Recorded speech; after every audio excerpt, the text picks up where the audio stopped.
Toda a história da humanidade é uma questão que nos acompanha, né, em qualquer momento da história humana. A grande questão, que é absolutamente abstrata, mas ela é funda, é por que é que existe alguma coisa e não nada? 4 grandes foram os caminhos para tentar responder a essa angústia: a ciência, a arte, a filosofia e a religião.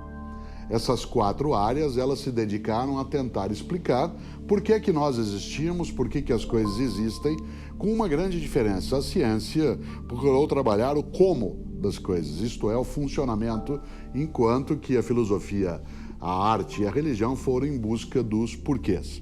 Ambos são necessários, não ao mesmo tempo e não do mesmo modo, mas tanto o como quanto o porquê são necessários.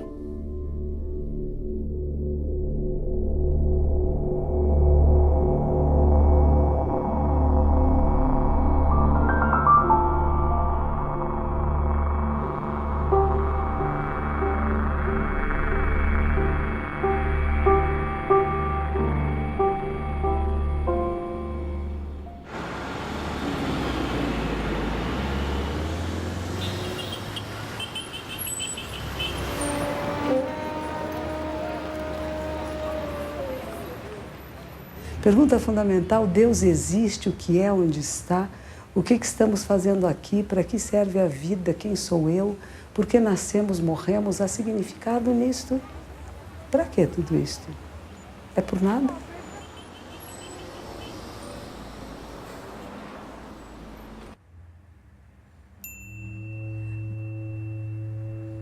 Quem sou eu? O que sou eu? Mais do que quem, porque às vezes nós podemos dar nossa carteirinha de identidade, né? Ter meu nome, minha filiação, mas não é essa a pergunta. A pergunta: o que é você, ser humano? Como funciona um ser humano? Corpo, mente, espírito. Há separação? Há divisão? Tem alguma coisa fluindo, flutuando, separada? Ou será que não é uma integração, uma integridade?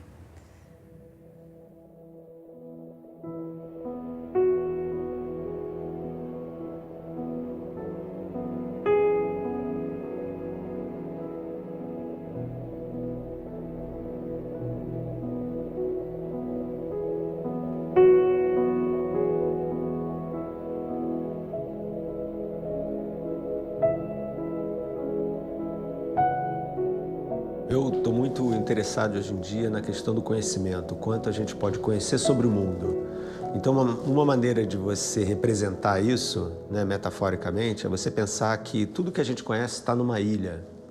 E essa ilha é cercada pelo desconhecido, tá? E à medida em que o conhecimento vai avançando, né, a gente vai desenvolvendo novos instrumentos, novas teorias e tal, essa ilha vai crescendo. Mas à medida em que ela cresce, cresce também a margem que ela faz, né, a fronteira, vamos dizer assim, que ela faz com o desconhecido. Ou seja, quanto mais a gente conhece sobre as coisas, mais a gente desconhece também, mais perguntas surgem, né? E essa questão está ligada profundamente com a questão de quanto a gente pode conhecer do mundo. Porque o ponto é que esse oceano do desconhecido, vamos dizer assim, ele em princípio é infinito. Ou seja, a gente, mesmo que o conhecimento humano aumente com o tempo, a gente nunca vai poder conhecer tudo sobre o mundo.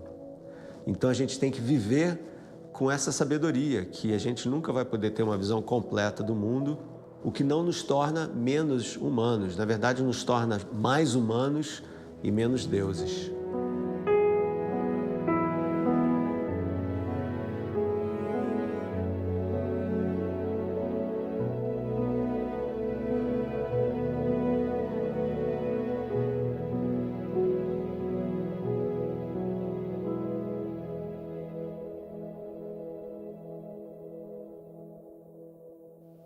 Um terapeuta que faça um bom trabalho com seu paciente, inevitavelmente o paciente vai começar a querer ir além, né, do fenômeno material. À medida em que ele se ajusta profissionalmente, afetivamente, à medida que ele se alinha no social, ele começa a questionar: quem sou eu? O que eu estou fazendo aqui? Para onde eu vou? Será que de fato o meu propósito externo está em sintonia com o meu propósito interno? Quem sou eu? Essa é a grande pergunta. E quando a gente vai camada por camada, sempre tem uma nova surpresa. E mesmo que a gente chegue na luz, depois se pergunta como a perdeu de novo. Porque é essa inspiração do ser, ela pode escorregar de novo entre os dedos. Ninguém deve pensar que já chegou lá. E dizem que há um estágio que é irreversível. Eu, sinceramente, não alcancei. E quando outro dia, numa palestra, vieram me dizer que eu isso e aquilo, eu digo, olha, essa não é a opinião que a minha esposa tem de mim. Quisera que ela tivesse toda a admiração que a senhora está tendo.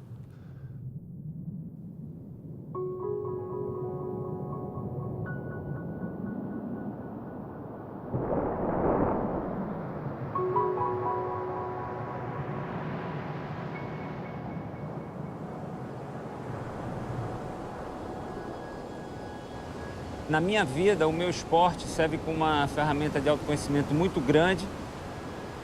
Primeiro, porque para ser profissional e ter um bom rendimento, você precisa se conhecer fisicamente e mentalmente.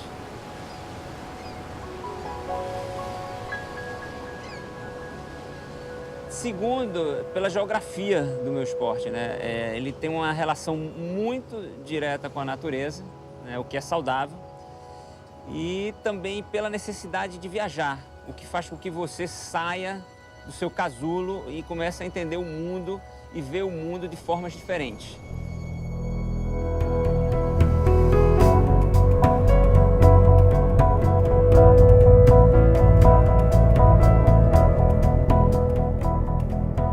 A prática da onda gigante tem a ver com a maneira que eu vejo a vida. Eu gosto de desafios, tá entendendo?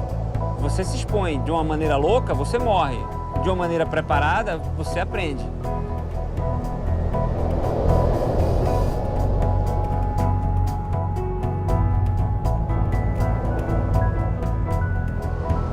Eu levei toda a minha vida para me entender. E ainda vou passar o resto dela procurando mais e mais dicas para que eu chegue em algum lugar que eu ainda não estou hoje.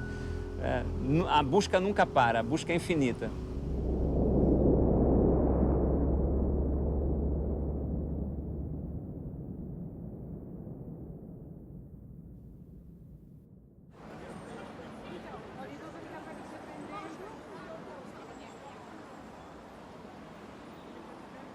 É comum a todas as pessoas buscar uma satisfação, mas, ao mesmo tempo, também é comum descobrir que nada me traz uma satisfação de uma forma definitiva. Nada realmente me preenche. Então, tudo é insuficiente.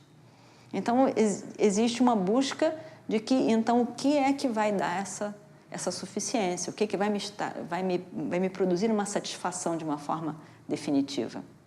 Essa também é uma busca comum, mas é necessário discernir esse problema, discernir a situação, analisar e descobrir de que eu estou sofrendo. Eu estou sofrendo porque eu não tenho determinadas coisas que as pessoas têm, ou mesmo que eu tivesse, eu continuaria o meu sofrimento. Quer dizer, discernir o problema para buscar a solução é fundamental. Nem sempre a gente discerne o problema, mas busca uma solução e não sabe para que está a solução, para quê? Porque você não sabe o problema. Então, a solução, você não sabe nem exatamente aonde que você vai encontrar essa solução.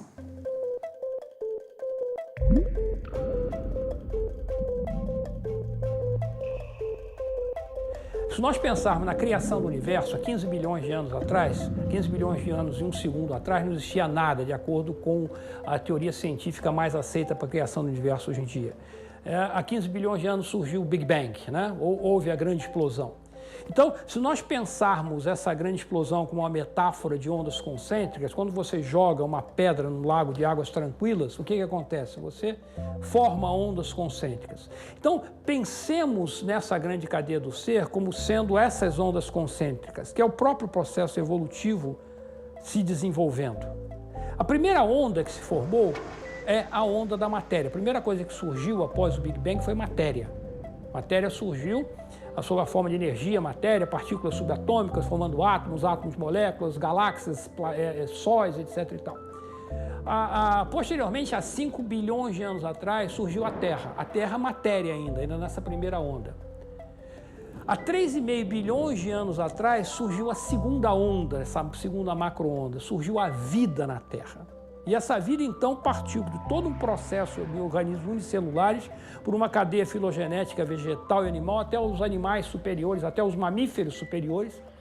E aí, há cerca de 1 milhão de anos atrás, não é mais bilhão que eu estou falando agora, 1 bilhão, apareceu a terceira onda, que nós chamamos a onda da mente.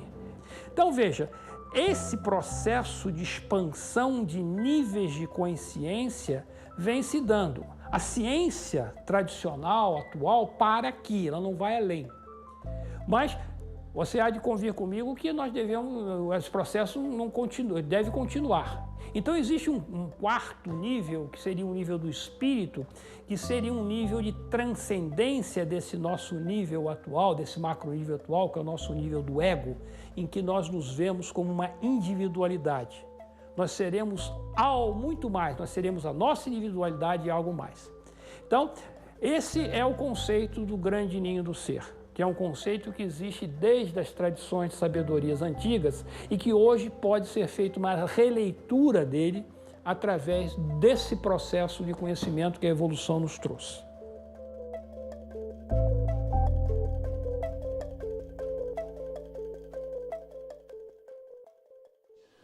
Uma vez um aluno me pediu uma entrevista, chegou na minha casa e me fez essa pergunta: como é que o senhor se preparou, como é que o senhor planejou a sua vida para chegar onde o senhor chegou?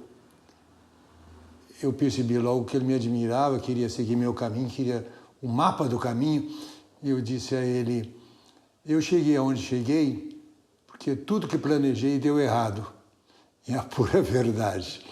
Então eu sou escritor por acidente. Já fui outras coisas, já fui professor de filosofia, já fui teólogo, já fui pastor. Agora sou um velho.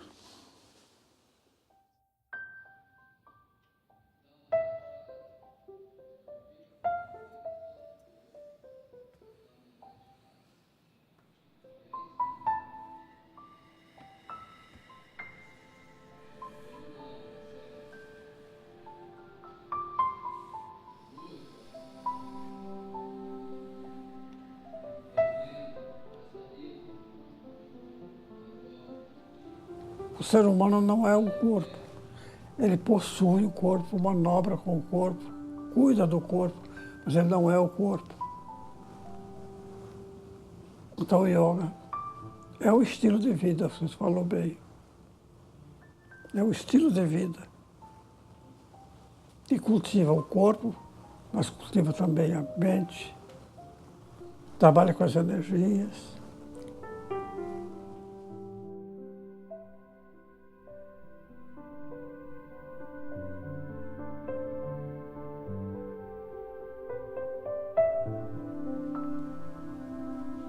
Os grandes yogis não trabalharam o corpo.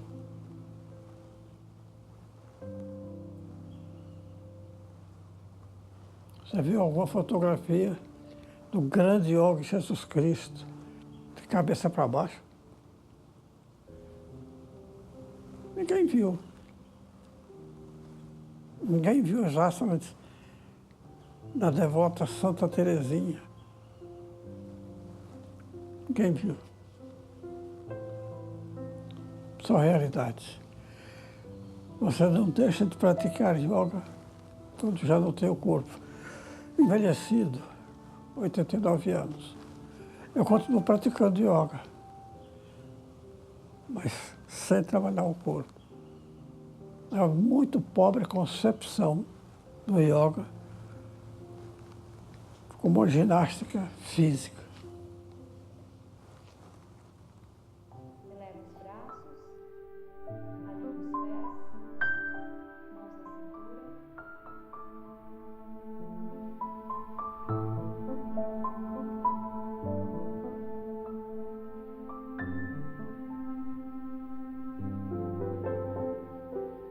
Tem um ditado super pessoal, né? E isso já é muito íntimo, mas é um ditado que fala assim, que está comigo há muito tempo, que é: tudo um dia será nada, e esse nada será o tudo que tanto procuramos encontrar. Eu não sei de onde veio isso, mas isso está na minha vida há muitas décadas. Eu estou tentando entender até hoje esse ditado, mas está comigo, uma coisa que veio. Eleva os braços, Paschimottanasana.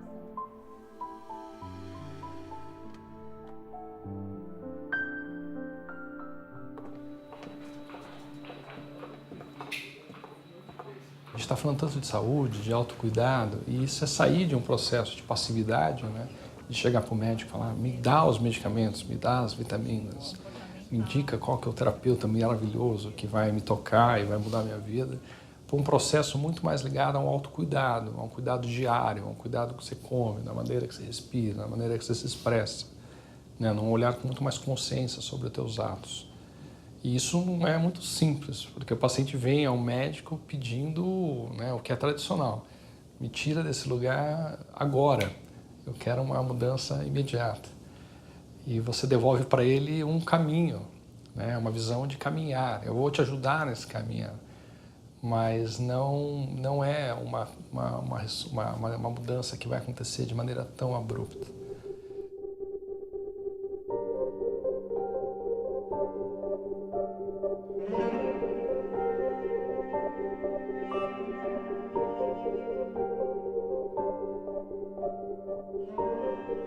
Acho que o sentido da vida é a expressão da sua integralidade.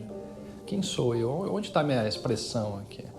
E tentar viver isso, seja lá do tamanho que for, né? Eu acho que tem essa reflexão de chegar num momento que o ser é mais importante do que o fazer apenas, né? Que o fazer, ele te ajuda a sustentar o ser, mas o ser é a base de todo o processo. Então eu acho que isso é uma busca de autotransformação, de autoconhecimento.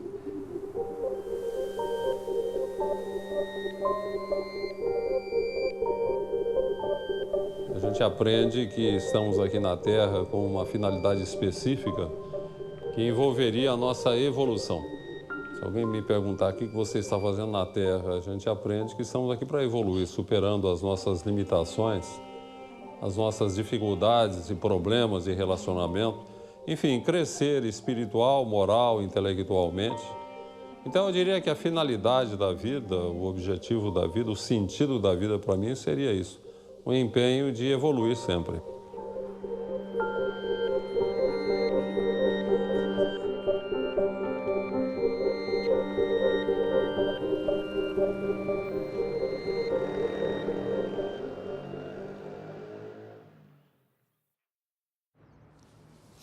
Gente, eu sou muito tímida, estou fazendo esforço. Escuta, você quer um copo d'água? Não, eu quero comer minha barrinha. Mas vai, vamos lá. Vamos pau na máquina, vai. Eu vou tomar água. Uma água, quer comer? Vou pegar uma barrinha. O pessoal do Big Brother anda com esse negócio aqui grudado, né? Como eles tomam banho, hein, com isso? O sentido da vida varia de acordo com a época da vida. O sentido da vida, para mim, já foi lutar por uma causa, depois foi amar um homem, depois foi cuidar das filhas, às vezes tudo isso junto, às vezes algo em primeira instância. Mas, hoje em dia, o sentido da vida é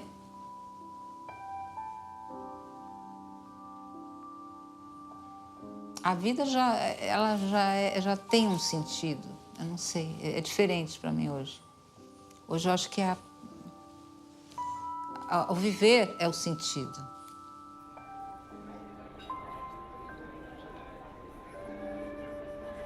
Eu vi uma frase de um pensador francês aqui, entrevistado por algum veículo, algum jornal brasileiro, que ele dizia o seguinte: a vida não tem sentido nenhum, mas não é proibido dar-lhe algum. Né? Então, esse eu acho que é um pensamento muito, ao mesmo tempo, libertário e, ao mesmo tempo, que dá seriedade à ideia da vida. Quer dizer, a vida é um projeto individual, né? E nisso talvez eu seja mais anarquista do que um indivíduo vinculado a qualquer outra doutrina. É um projeto individual em que você tenta construir uma história para você, né? E uma história que, na minha cabeça, é norteada por valores da ordem moral.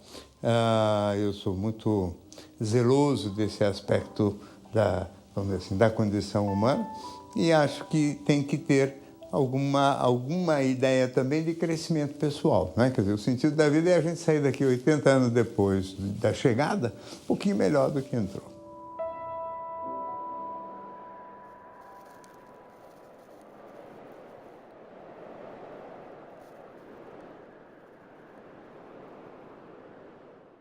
Essa aqui é o K2, assim, não é uma montanha do mundo, mas é a montanha mais difícil de todas, a gente considera.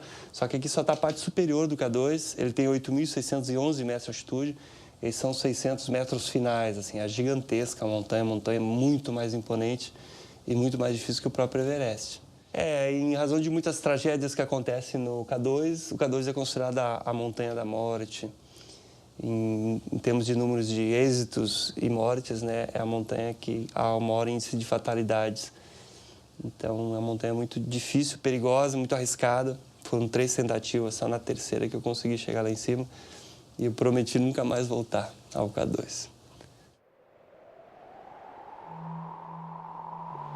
Uma montanha muito bonita, uma montanha que merece muito respeito. Mas é uma montanha muito difícil. E não foi possível.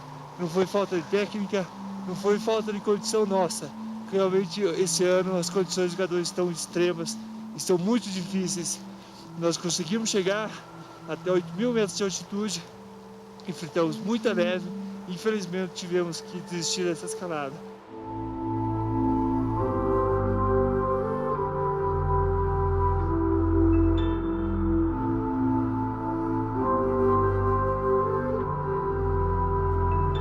A montanha.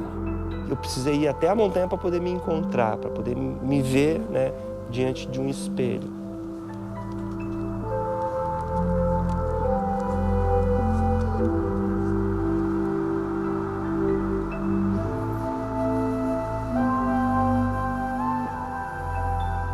Você estar na montanha desempenhando um esforço físico intenso, muitas vezes correndo riscos, gera-se uma grande introspecção, assim, você começa a pensar em tudo na sua vida, naquele momento que você está ali. É incrível como a minha cabeça viaja nesses momentos que eu estou na montanha.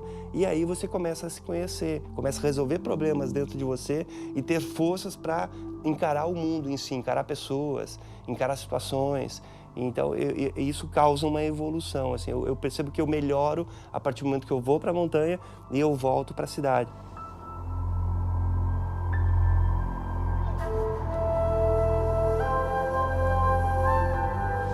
Já chegou gente aqui, mas cadê os teus troféus? Eu não ganho um troféu, uma medalha por ter chegado no alto de uma montanha. Eu acho que uma das maiores recompensas é aquela vista maravilhosa, porque aquela vista me traz um momento de contemplação. É naquele momento que eu me encontro, naquele momento que eu faço minha comunhão com Deus.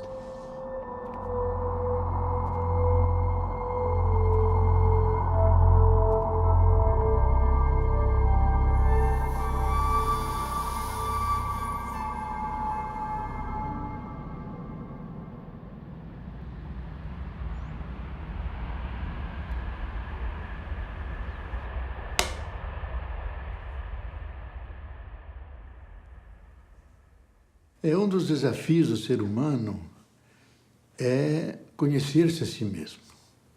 Já Santo Agostinho coloca como preocupação básica de toda a atividade dele é responder: quem sou eu finalmente? O ser humano se faz ele mesmo pergunta. E eu creio que é uma pergunta, no fundo, irrespondível. Porque o ser humano é um projeto infinito. Ele é um nó de relações voltado em todas as direções. Para dentro de si, para o outro, para a natureza, para o universo, para o absolutamente transcendente que é Deus. E ele se realiza na medida em que ele ativa essas relações.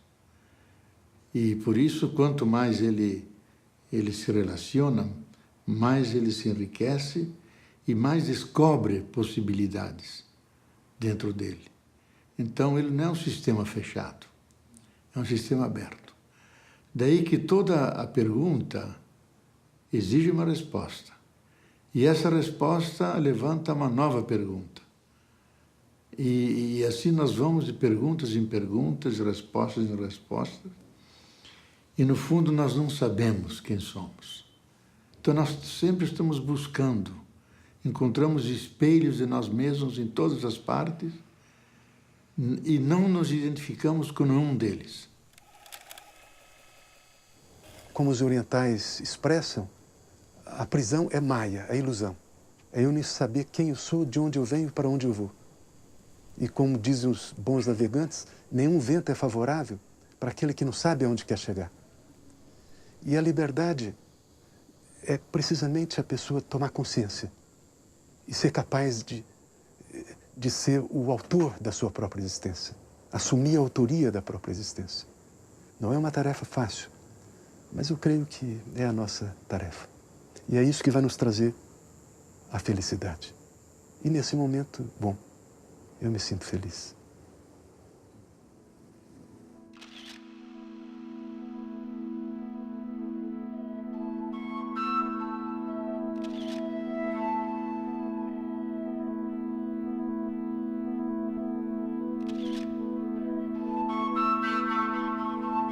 A minha matriz criativa, o meu modelo de universo, a minha compreensão do mundo surgiu andando. Andando pelo agreste do cerrado, né? Pelas caatingas, pelas florestas. Ali eu estabeleci o meu percurso na Terra, né? Que é básico, é espalhar belezas.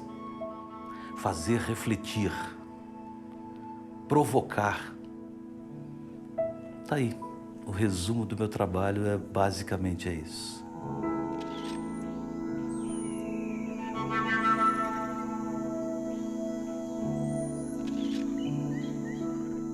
O revelador acontece num momento muito fugaz. E essa eu acho que é a experimentação. Esse eu acho que é o encontro com Deus, com a beleza. É uma lembrança que não me importa se tem registro, não me importa a fotografia, é algo absolutamente pessoal. Tem que quebrar essa coisa de que você fotografa para os outros. Não, você fotografa para si. Depois você espalha, entendeu?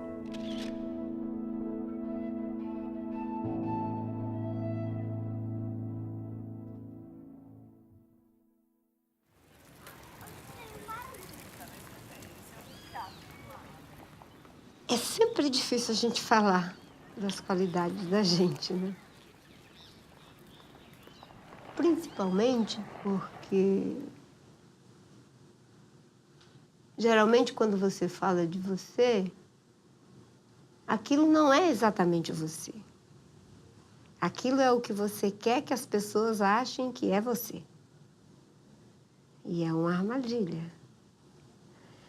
Porque você descobre a qualidade de uma pessoa não é quando ela fala de si, é quando ela fala dos outros, né?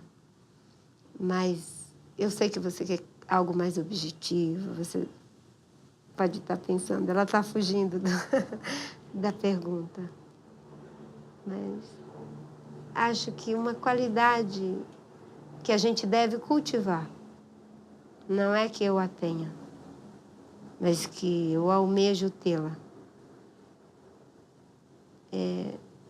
saber-me frágil, saber-me incompleta, saber-me faltosa, dependente desse outro que me sustenta, que me completa, que me acalma e que me inquieta.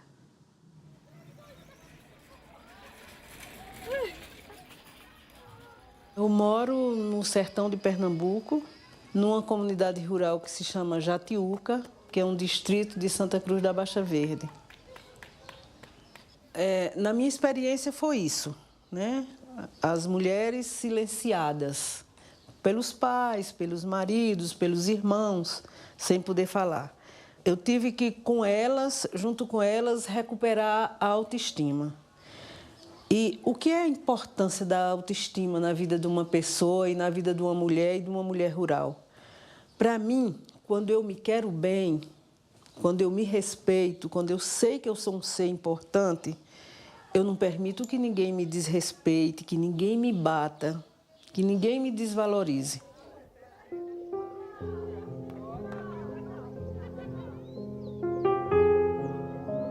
Para chegar até as trabalhadoras, nós temos vários exercícios. E nos exercícios de corpo, quando a gente perguntava, de quem é seu corpo? Elas diziam sempre, é do meu marido, dos meus filhos, o corpo nunca era delas. Aí dava chance, oportunidade para a gente começar a trabalhar, meu corpo é meu. Nem da igreja, nem do Estado, nem dos homens. Meu corpo é meu. Vamos se cumprimentar novamente, né? Sabendo da importância dos nossos corpos, que é com eles que a gente vive, que a gente anda, que a gente se cumprimenta. A gente sempre muda de par.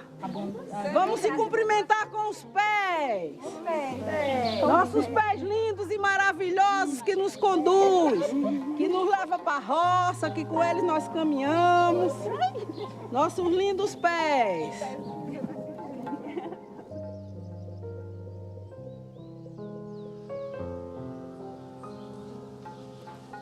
Eu estava numa reunião e tinha uma senhora, devia ter 60 anos ou mais. E ela chorava, chorava, chorava. Aí eu não quis expor, perguntar, por que você está chorando no meio de todo mundo? Procurei uma horinha reservada de lanche e aí perguntei a ela, por que você está chorando assim, fulana? Ela disse, ô Vanete, é porque você está dizendo tanta coisa linda, tanta coisa importante, e eu não vou mais conseguir mudar minha vida. É por isso que eu estou chorando. Eu sempre vivi com um marido que é machista, que acha que só ele sabe. E como é que eu vou mudar isso depois que eu tenho filhos e netos? Aí eu disse a ela, não chore não, você pode sim. Mas posso o quê?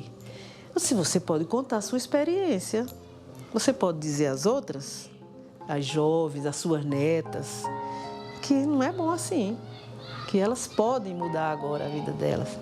Então, você quer uma contribuição maior? Ela ficou com uma cara linda.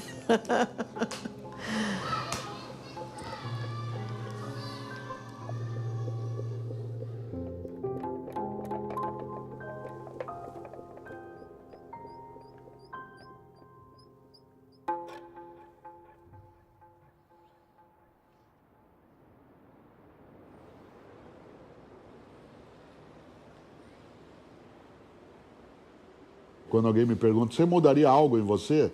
Eu digo sempre, claro, com alegria. Inclusive porque se algo que me chateia é quando alguém diz, depois de me encontrar, depois de um ano, Cortella, né, você continua o mesmo. Você já imaginou, no mundo de mudança, de alteração de processo, eu ter ficado congelado? Se tem uma coisa que eu detesto é a ideia de ter uma vida formal, em que eu congele alguns cadáveres. Eu, para usar uma frase antiga, não me envergonho dos homens que eu fui. Mas eu gosto de lembrar que eu já tive muitas vidas que foram sendo feitas, refeitas e reinventadas. Ao contrário do que muita gente imagina, a gente não nasce pronto e vai se gastando. A gente nasce não pronto e vai se fazendo. Eu não nasci pronto em 1954 e vim me gastando até hoje. Eu nasci não pronto e vim me fazendo. O que nasce pronto é fogão, sapato, geladeira. Esse sim vai envelhecendo. Então eu quero sim mudar várias coisas, quero mudar o meu senso estético, quero ter uma ampliação da minha capacidade de ouvir, de enxergar, de fruir sabores. Eu quero ser capaz de mudar a minha conduta em relação a algumas pessoas com as quais eu convivo para que ela fique melhor. Ainda bem, né? Você ser do mesmo modo, de uma maneira persistente, não é sinal de coerência, é sinal de tacanhice mental.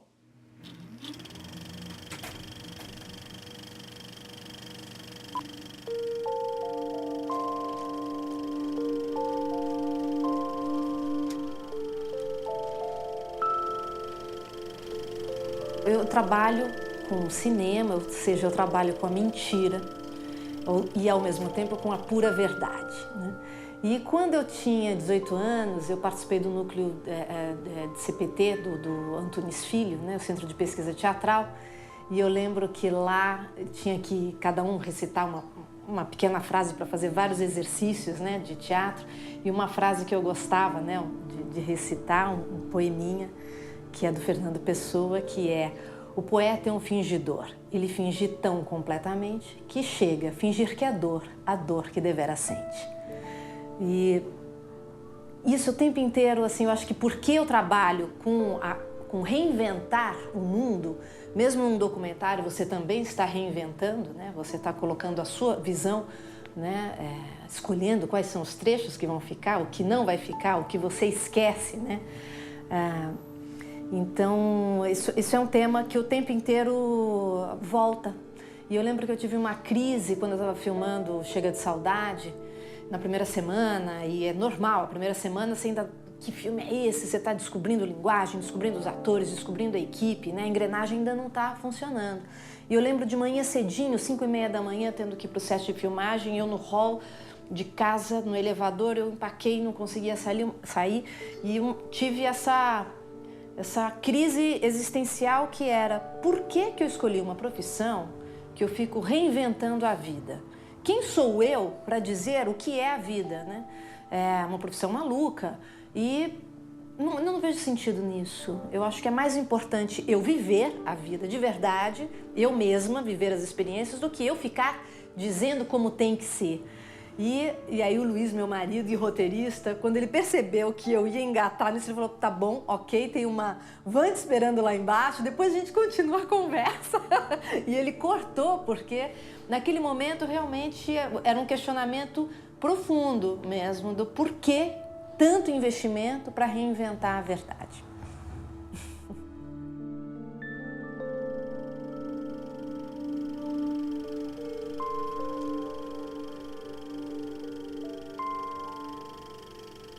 Em toda obra de arte há um elemento de dor. A gente produz a beleza para lutar contra a tragédia.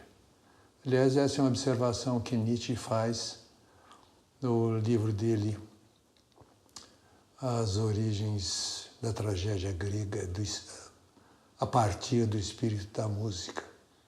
Os gregos, que tinham um agudo senso do trágico, eles não eram como os cristãos sempre têm um final feliz, porque ainda que tudo aconteça de desgraça, você vai para o céu e tudo vai ser feliz. Os gregos não. Tragédia era tragédia. E ele então faz a pergunta: se eles eram assim tão dominados pelo espírito do trágico, por que é que eles não se matavam? A resposta que ele sugere é: eles não se matavam porque eles cultivavam a beleza. A beleza permitia que eles olhassem para a tragédia face a face.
Eu sou autodidata, então eu aprendi sozinha a pintar. O meu caminhar, eu sempre tenho em vista a evolução do meu espírito, eu como espírito, não eu como Tatiana hoje. A Tatiana, sim, eu sou Tatiana também, né?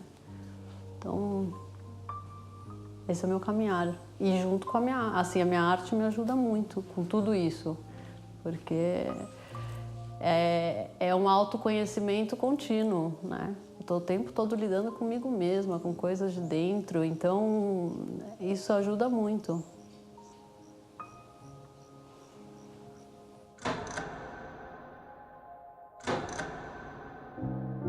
Eu nunca passo impune por um trabalho. A gente vira um canal e recebe uma coisa que é da humanidade, que é da existência da vida. Assim, você vai receber a força de um vulcão, muitas vezes, dentro de você. Vai deixar que passe. A experiência que eu tenho no meu trabalho, a minha preparação também é sempre de um esvaziamento no começo, abrir espaço. E o quanto eu dou conta, tecnicamente, é deixar que isso venha e me utilize. Em alguns trabalhos eu sou mais feliz nesse exercício. Alguns trabalhos onde há mais tempo, onde há, sei lá, onde há um ritual mais cuidadoso, você consegue se esvaziar plenamente, a coisa passa por você e você realmente se surpreende o tempo inteiro com o que está vindo. Isso é muito, acho, e é onde o teu ego não vai interferir. E aí é muito legal, sinceramente, por mais louca que seja a energia que for passar por você, é muito interessante. É você abrir o teu inconsciente. Aquilo que você experimenta no sonho, você experimenta na vida, você experimenta na arte, você experimenta na atuação. Essa liberdade, essa não repressão que existe no sonho, sabe? O palco te permite isso. Coisas que às vezes no cotidiano, né? Você indo no mercado, conversando com pessoas, isso é mais difícil.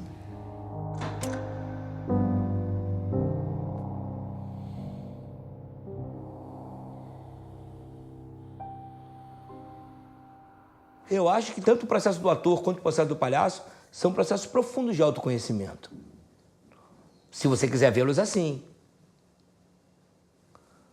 Você tem que visitar profundamente o teu amor, se você quiser fazer Romeu. Se você não lida bem com o amor, meu irmão, você não vai fazer Romeu. Você não vai conseguir comunicar. Porque você não consegue comunicar o teu amor para tua mulher.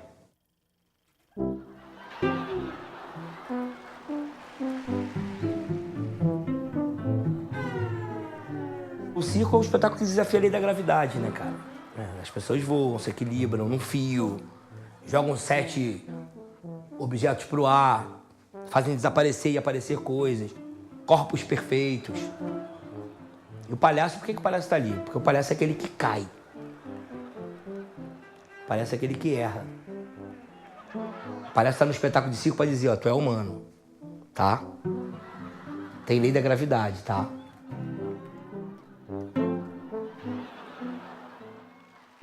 O que faz o palhaço derrubar tudo? O que faz ele bater com a cabeça na parede? O que faz ele cair no buraco? Por quê? Ser quem você é, então eu sou aquilo lá.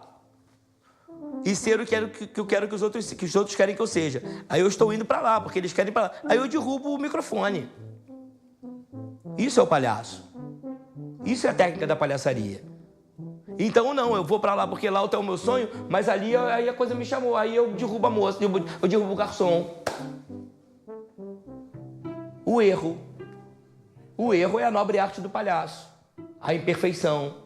A aceitação da sua inadequação. Eu sou inadequado. E agora? Vai deprimir? Por causa disso ou vai rir?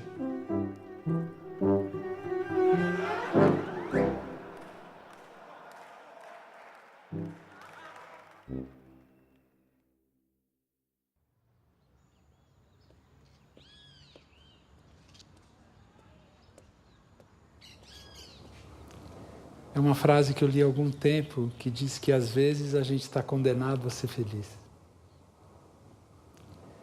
E eu gosto bastante dessa frase, eu acho que ela explica muita coisa. O que ela explica? Quando, por exemplo, eu não comecei a tocar piano cedo, né? E eu decidi que eu queria tocar piano um pouco mais tarde, com 18 anos, que eu realmente queria ser pianista.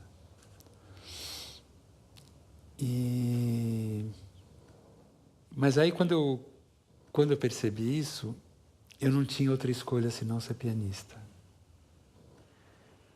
E nesse sentido eu senti que era quase uma condenação. Porque para mim ainda era uma pergunta, será que eu vou realmente tocar piano, saber tocar piano? E eu percebi que se eu não tocasse eu me sentiria muito triste. Então, pouco a pouco eu fui percebendo que era isso, né? Quer dizer, que às vezes a própria vida te apresenta o desafio e você não tem escolha se não encarar aquele desafio. E até por isso.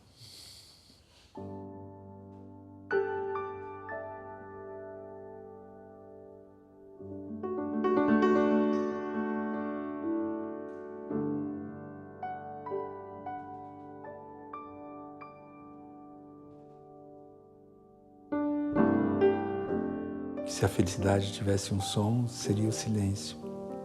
Mas também, eu acho que a música de Bach, trechos da Nona Sinfonia, trechos de um octeto de cordas do Mendelssohn, trechos de manifestações populares de diferentes lugares do mundo.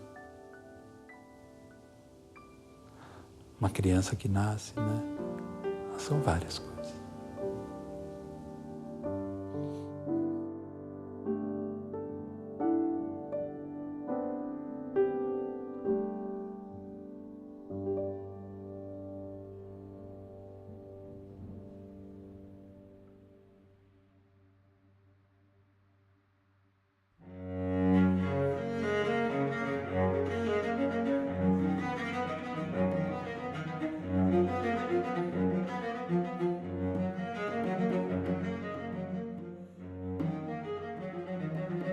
Felicidade, para mim, se resume à paz de espírito. Se você conseguir ter uma paz interior, você é feliz. Enquanto nós não temos essa paz interior, nós não somos felizes. A felicidade é você se sentir bem com você e com as pessoas que estão ao seu redor. Simplesmente é isso para mim, né? E estar num lugar que você gosta. Eu gosto de estar... Para me sentir feliz, eu tenho que estar no meio do mato, eu tenho que estar no meio da natureza. Muitas vezes a felicidade ela é uma sensação de estar no lugar certo, na hora certa. Esteja acontecendo o que está acontecendo. Ela é mais isso.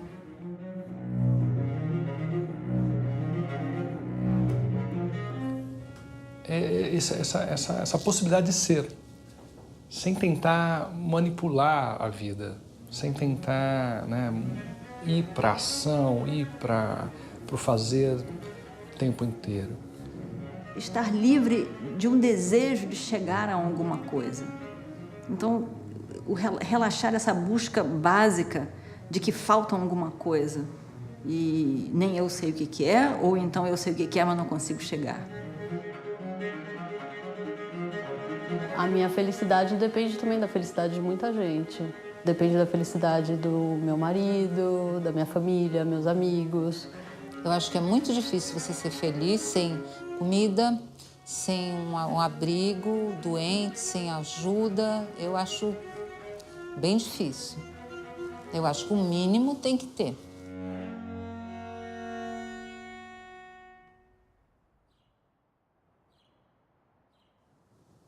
Por que existem tantas visões diferentes de felicidade? Porque a felicidade é original para cada um, porque nós somos originais. Nós somos únicos, ainda que iguais. E acho que a beleza da condição humana é essa possibilidade de você ser completamente original e completamente igual. É um paradoxo. E é por isso que cada um vai dar uma resposta diferente sobre felicidade. A vida, através da natureza, manifesta o tempo todo felicidade.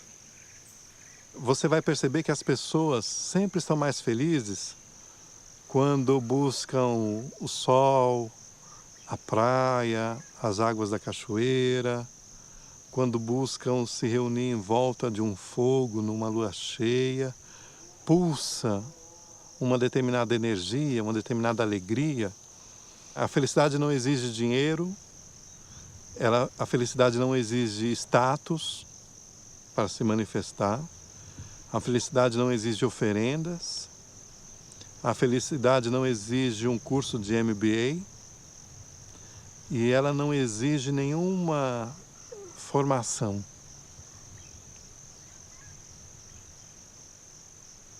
Só sintonia. Por isso que a minha resposta é óbvia. Felicidade é um estado de espírito. A felicidade, eu acho que ela está em tudo, né? Ela está em toda parte. Eu gosto muito de ver aqui, de pensar naquela imagenzinha assim de um peixinho, né, nadando num vasto mar, né? E perguntando assim para o outro peixe, né? Onde é que fica esse oceano aí que todo mundo fica falando?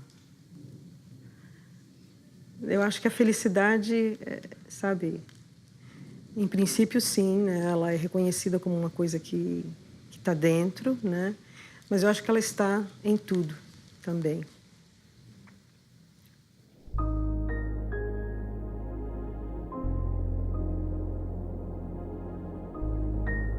O nosso estado natural é um estado de felicidade. E, no entanto, ou seja, a vida, assim como nós a percebemos, né? A realidade, assim como nós a percebemos, cria uma série de fenômenos. E esses fenômenos é que nos impressionam mais do que a felicidade. Então, nós somos como que pessoas assim, que se impressionam muito mais com os fenômenos que vão acontecendo à nossa volta, do que exatamente, né, de perceber que a felicidade nunca deixa de se oferecer a si mesma para nós, né?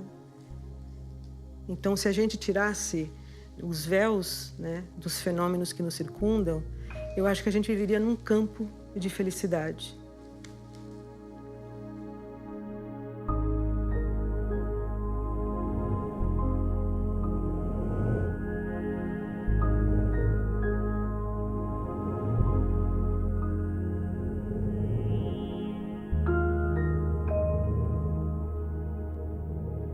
Uma vez eu estava na casa de campo que a gente tem aqui em Petrópolis e estava fazendo um exercício de relaxamento. Eu gosto muito lá, a gente tem uma piscina que é de água natural, ou seja, a água entra de um lado e sai do outro, nunca levou uma dose de cloro ou de nenhum tipo de aditivo químico. É uma piscina, quase que um açudezinho, cavada na pedra, com água puríssima que entra de um lado e sai do outro. Então eu gosto muito de programado que tem ali em volta para fazer exercícios respiratórios, meditação. E num desses exercícios respiratórios, pranayama, como chamam os hindus, eu tive aquela sensação de que eu estava lá dentro de mim, lá no fundo de mim, nessa parte que era pura luz. E que era absolutamente indiferente às circunstâncias do mundo ao meu redor. Então, foi basicamente isso. Quer dizer, não foi algo que eu fui buscar, de não, agora eu vou entrar em contato com o meu eu superior, nada disso. Eu fui fazer um exercício que eu faço quase todo dia, e principalmente quando eu estou lá em cima, que o ar é ainda mais puro do que o ar aqui da cidade, né? E fui surpreendido com essa epifania, com esse insight momentâneo ali, que ficou marcado para sempre em mim.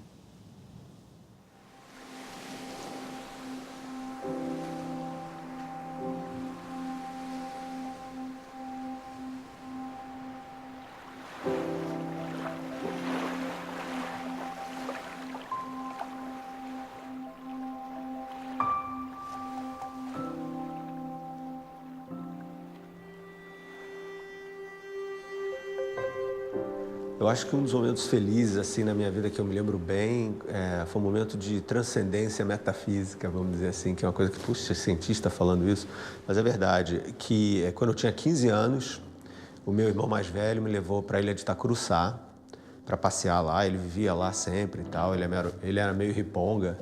Daí ele me levou para lá e me falou, ó, fica aí sentado nessa pedra, chamava Pedra da Baleia, que é um pedrão, um granito enorme, de uns 5 metros, tinha uma escadinha e tal para você subir. Fica aí, pensa no mundo, medita e depois a gente conversa. E eu fiquei sentado naquela pedra e tinha uma cássia em cima de mim, assim, cheia de flores, e tinha aquele mar maravilhoso, e eu vi, assim, um cardume de robalos pulando, sabe? Assim, eu falei... E naquele momento eu percebi que eu não era mais eu era tudo aquilo. E foi um momento assim muito, muito espiritual para mim. E eu me senti parte de uma coisa muito maior. E talvez tenha sido aquele momento na minha vida em que eu tenha entendido que a minha busca era uma busca por entender esse mundo.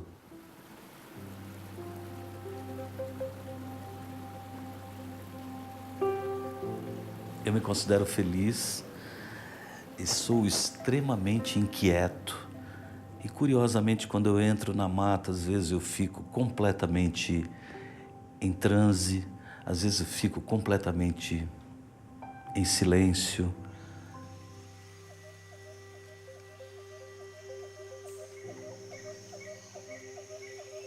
Eu tenho muitos momentos de felicidade.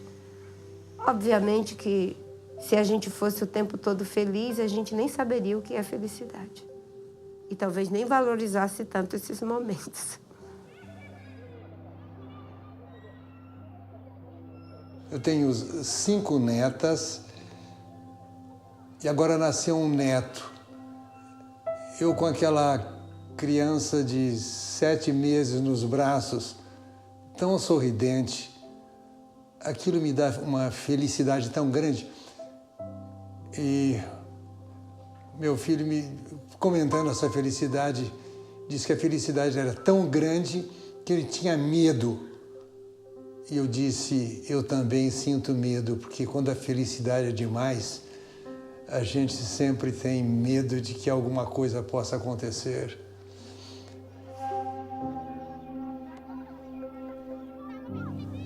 Ainda que pareça paradoxal, que realmente o ser humano morre de medo da felicidade, né? É como se uma iminência de tragédia chegasse perto de nós cada vez que nos sentimos muito felizes. O medo da felicidade é o medo, evidentemente, de perder a felicidade, mas parece que a chance de que isso aconteça aumenta muito justamente quando a gente está muito feliz.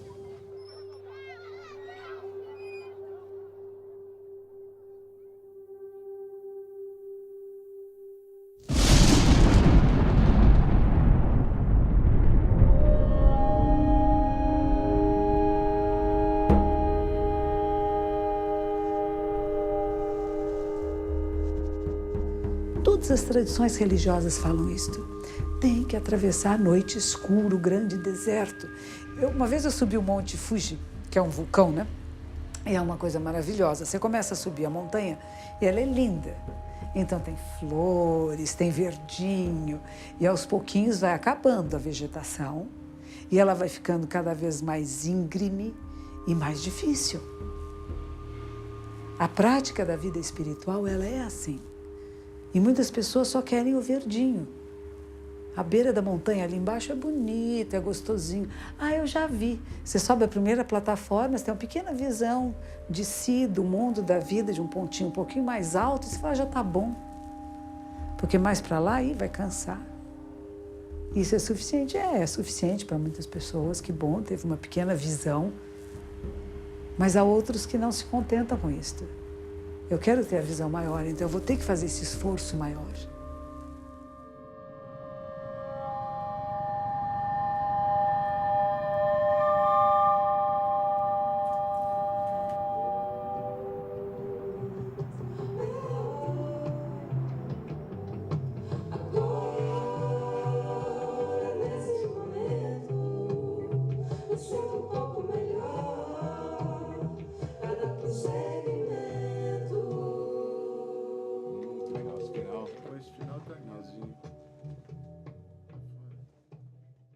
acredito mesmo que as grandes descobertas do homem para com ele mesmo não precisam de um grande telescópio, de um grande microscópio ou de uma caverna numa montanha para ele se encontrar com ele mesmo. Deve ser mais corriqueira essa procura. Se a gente vivesse numa sociedade, numa educação que isso fosse estimulado, era mais fácil de todos nós conseguirmos isso. Momento mágico! Caraca! Por fora e por dentro. Por fora e por dentro. Muito bom.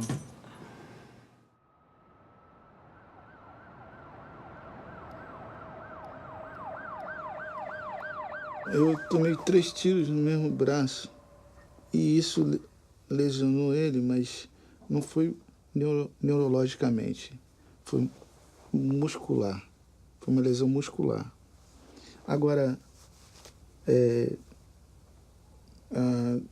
eu tive um pulmão perfurado e tive balas que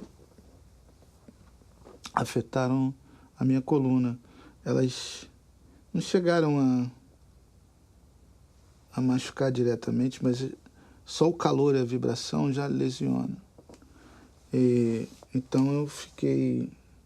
A minha lesão foi T4, uma lesão mais ou menos à altura aqui do peito. Depois ela desceu, depois do período de choque medular, como eles chamam, a lesão desceu bastante. Eu não ando e, por não ter seccionado a medula direto, eu também sinto muitas dores.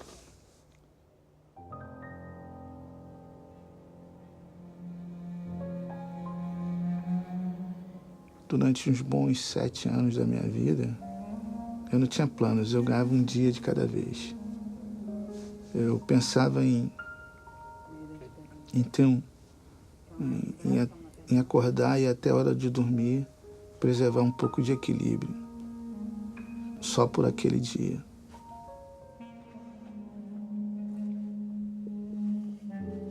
Tem uma frase do Gandhi que diz que nossa raiva contida é capaz de mover o mundo.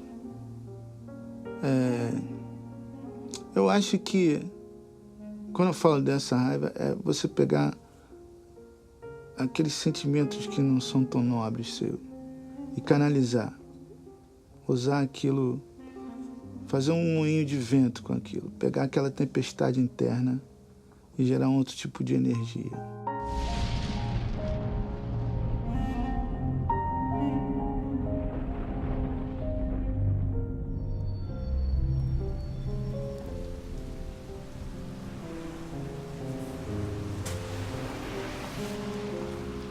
Para mim, o grande catalisador não é a dor, é a crise. Porque a crise acrisola, a crise purifica, a crise desfaz todas as gangas, tudo aquilo que não é substancial cai e fica só substância. E nisso vai junto dor, vai junto decepção. Então, a dor, ela está a serviço, ou ela está dentro de um complexo muito mais vasto.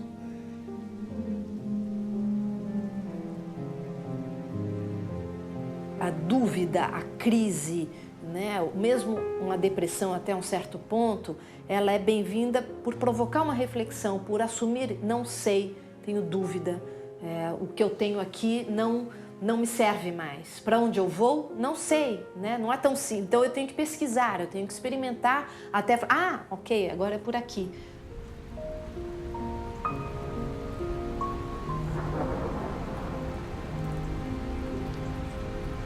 A vida é claros e escuros, né? Quem, por exemplo, tem pânico de trovão, sofre com a chuva, né? Mas se cabe o trovão, a chuva está tudo ok, né? E se você está fora da cidade, no campo, a chuva é muito bem-vinda, né? Então sempre vai depender, né?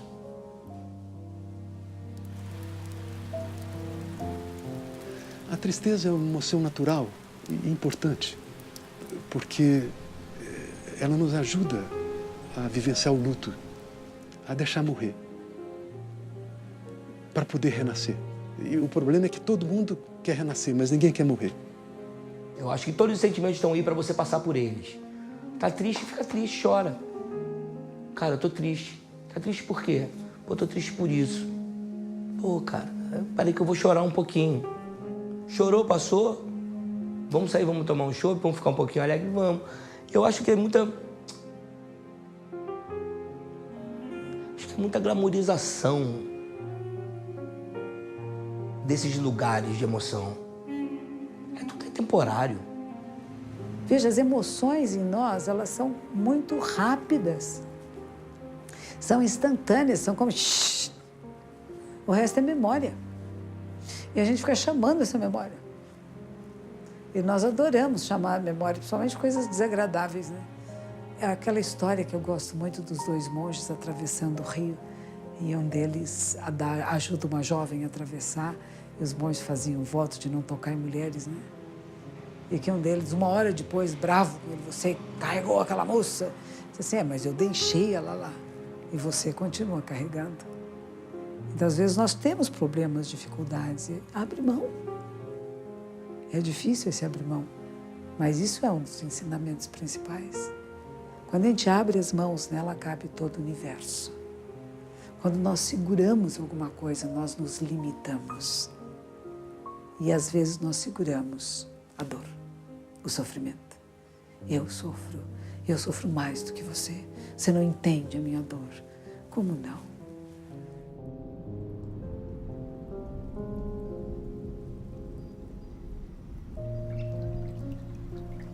O sofrimento não alcança apenas os maus, os perversos. O sofrimento alcança os bons. Então, aproveite o sofrimento e veja a lição que ele vai trazer. Isso que nós estamos usando agora é yoga. Procurar ter uma visão mais verdadeira, mais bela das coisas.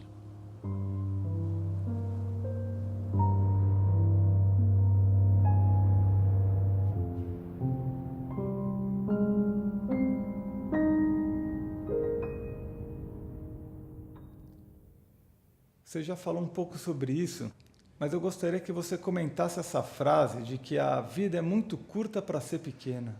Pois é, um dia, Benjamin Disraeli, que foi um grande político e pensador do século XIX, no mundo britânico, aliás, foi primeiro-ministro da Rainha Vitória, Benjamin Disraeli disse essa frase, a vida é muito curta para ser pequena.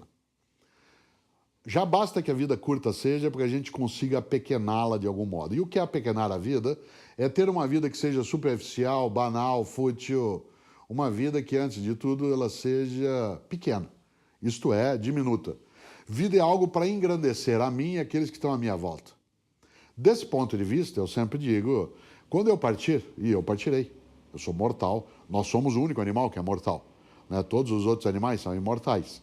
Porque, embora todos morram, nós somos o único que, além de morrer, sabe que vai morrer. Teu cachorro está dormindo sossegado a essa hora, teu gato está tranquila. Você e eu sabemos que vamos morrer. Desse ponto de vista, não é a morte que me importa, porque ela é um fato. O que me importa é o que eu faço da minha vida enquanto minha morte não acontece, para que essa vida não seja banal, superficial, fútil, pequena. Nesta hora eu preciso ser capaz de fazer falta. No dia que eu me for, e eu me vou, eu quero fazer falta. Fazer falta não significa ser famoso, significa ser importante. Há uma diferença entre ser famoso e importante. Muita gente não é famosa e é absolutamente importante. Importar, quando alguém me leva para dentro, importa, ele me porta para dentro, ele me carrega. Eu quero ser importante. Por isso, para ser importante, eu preciso não ter uma vida que seja pequena. E uma vida se torna pequena quando ela é uma vida que é apoiada só em si mesmo, fechada em si. Eu preciso transbordar, ir além da minha borda. Preciso me comunicar, preciso me juntar, preciso me repartir. Nesta hora, minha vida, que sem dúvida ela é curta, eu desejo que ela não seja pequena.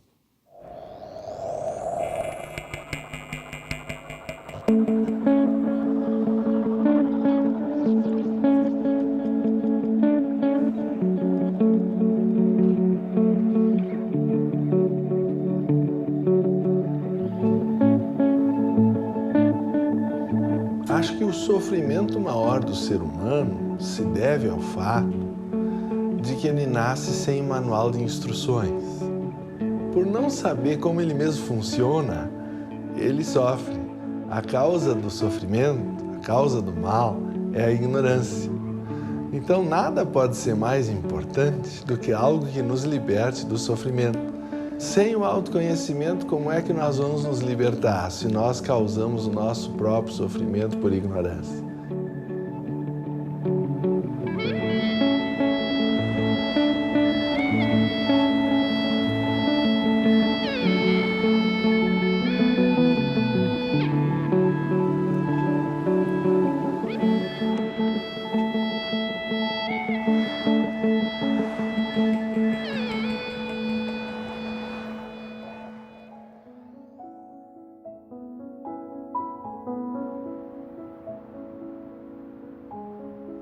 Erasmo Silveira Neto é o meu nome verdadeiro, que é o nome de nascença, e é um menino que está guardado dentro do meu coração, bem criado, um menino que teve estudo, um menino que teve o carinho da família inteira. É um menino muito feliz.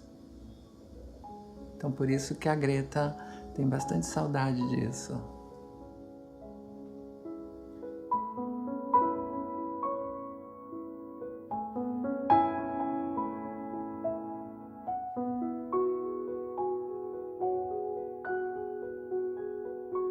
A minha família reagiu com muita mágoa, com dor, uns se sentiram traídos e eu, para não machucá-los, eu mesma abandonei a minha casa, fui morar na casa de amigos em diferentes lugares, em lugares bons, lugares ruins, eu estive.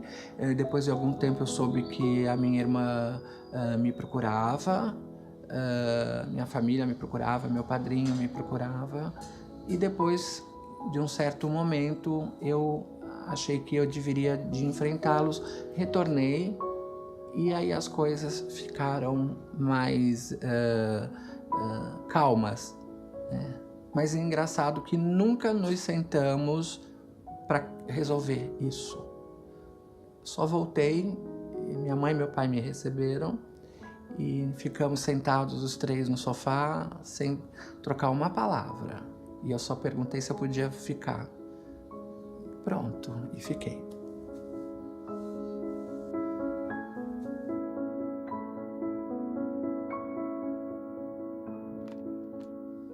Para mim, o autoconhecimento foi um processo libertador. E, na verdade, ele até continua.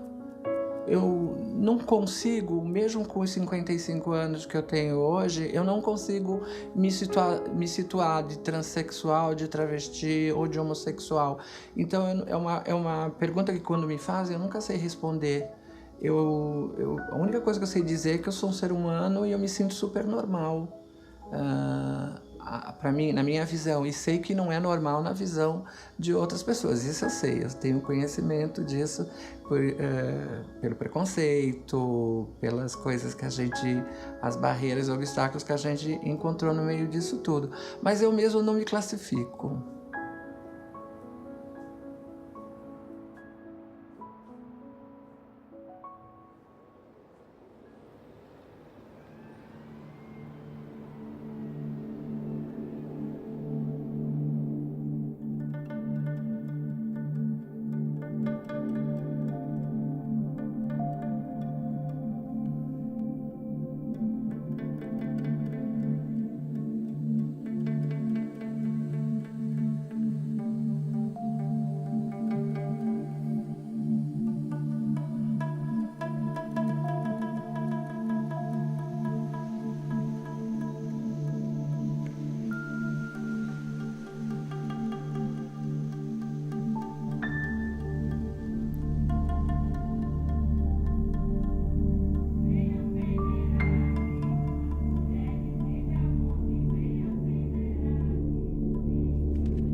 Desde que eu me conheço por gente, a minha questão sempre foi desvendar os mistérios do universo.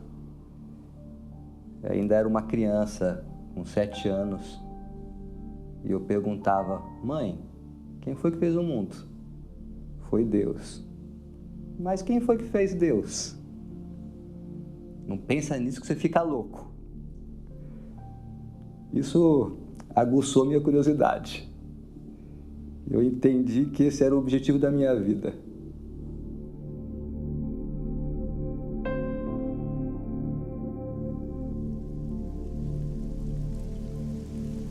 Eu sou apaixonado pelo não saber. Para mim, a dúvida é uma coisa muito legal, né? E então, mas você não acha que a gente precisa saber tudo? Não, a gente não precisa saber tudo. Eu acho que a gente precisa saber. E a gente precisa saber cada vez mais. Que o que importa, na verdade, é o querer saber e não o responder tudo. Essa diferença, para mim, é essencial.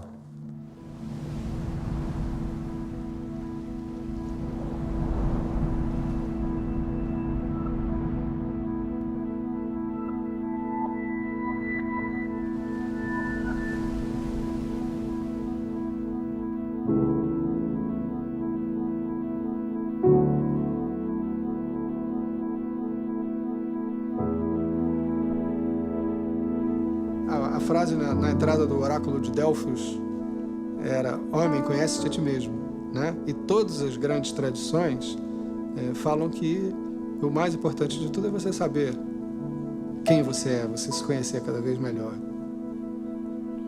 A gente fala isso, de como é que eu posso fazer com que o maior número de seres entre no caminho, na verdade, etc. E ao mesmo tempo, quanto mais você quiser empurrar alguém pela porta, mais essa pessoa se afasta. Então, na verdade, a gente não pode fazer nada. A gente acha que está fazendo, isso ainda é o falso eu, né? Não há nada que você possa fazer, você pode apenas apontar. Existe uma porta, existe um caminho, mas cada pessoa tem que trilhá-lo. As pessoas estão esperando por uma estação para serem felizes. Então, quando eu crescer, quando eu me formar, quando eu me casar, quando eu tiver filhos, quando eu tiver dinheiro, quando eu tiver um patrimônio, quando eu tiver saúde. Então, as pessoas estão sempre transferindo a felicidade para uma próxima estação e por isso não são felizes. Então, esse ditado eu acho muito acertado. Não é uma estação, é uma maneira de viajar. Eu acho que a gente tem que pensar no caminho. Eu comecei a pensar que era possível ser feliz na cadeira de roda, como quando eu pensei não em chegar a ser feliz, mas quando eu vi que ser feliz é justamente não abrir mão do caminho até lá, do caminho até a felicidade. Se vou chegar, não sei, mas eu finalmente tenho o meu caminho. E esse meu caminho já é melhor do que ficar parado. A satisfação não está apenas em chegar no alto da montanha. O aprendizado, o conhecimento, você adquire justamente em olhar para os lados nessa escalada. E você ter a percepção que a escalada não é o topo da montanha, mas sim esse caminho até o alto da montanha. O movimento da vida é da eterna despedida, né? Assim, é sair do útero e para caminhar com as próprias pernas, literalmente, né? E eu lembro que a nossa filha, ela tinha acho que uns 2 anos de idade, começando a andar ainda, e eu dei de presente para ela uma mochilinha.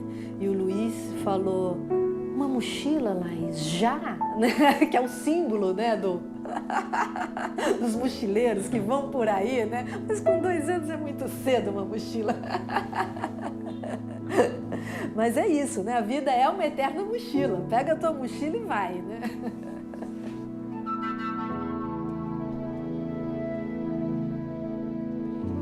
A minha grande pergunta é o que nos espera do outro lado. Quando eu fechar os olhos, digo: o que vou ver? Qual é o rosto de Deus?